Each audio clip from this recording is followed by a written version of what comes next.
সূরা আল বাইয়িনা। বিসমিল্লাহির রহমানির রহিম। রহমান রহিম আল্লাহ তাআলার নামে।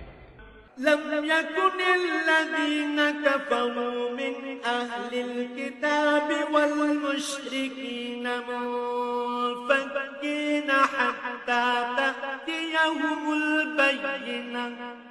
আহলে কিতাব ও মুশরিকদের মাঝে যারা আমার আয়াত অস্বীকার করে তাদের কাছে সুস্পষ্ট প্রমাণপত্র নিয়ে না আসা পর্যন্ত তারা কখনো ফিরে আসতো না। রাসূলুম মিনাল্লাহি ইয়াতলু সুহুফাম মুতাহহারা। আর সে প্রমাণ হচ্ছে আল্লাহর পক্ষ থেকে রাসূল আসবে যারা এদের আল্লাহর পবিত্র কিতাব পড়ে শোনাবে। ফিহা কুতুবুন কাইয়িমা। এতে রয়েছে উন্নত মূল্যবোধ ও সঠিক বিষয়বস্তু। وما تفرق الذين أوتوا الكتاب إلا من بعد ما جاءتهم البينة। আগের কিতাবধারী লোকেরা তাদের কাছে সুস্পষ্ট প্রমাণ এসে যাওয়ার পরও বিভেদ এবং অনৈক্যে নিমজ্জিত হয়ে পড়েছে। وما أمروا إلا ليعبدوا الله مخلصين له الدين حنفاء ويقيموا الصلاة ويؤتوا الزكاة وذلك دين القيمة। অথচ এদের এছাড়া আর কিছুরই আদেশ দেয়া হয়নি যে তারা আল্লাহর জন্যই নিজেদের দ্বীন ও ইবাদত নিবেদিত করে নেবে এবং নামাজ প্রতিষ্ঠা করবে, যাকাত দান করবে, কেননা এ হচ্ছে সঠিক জীবন বিধান।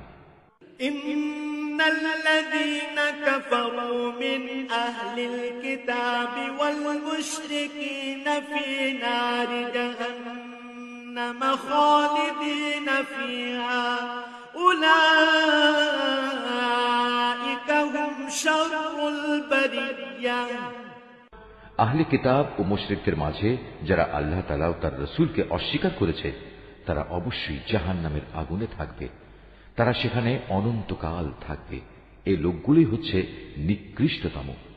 ইন্নাল্লাযীনা আমানু ওয়া আমিলুস সালিহাতি উলাইকা হুম খায়রুল বারিয়া।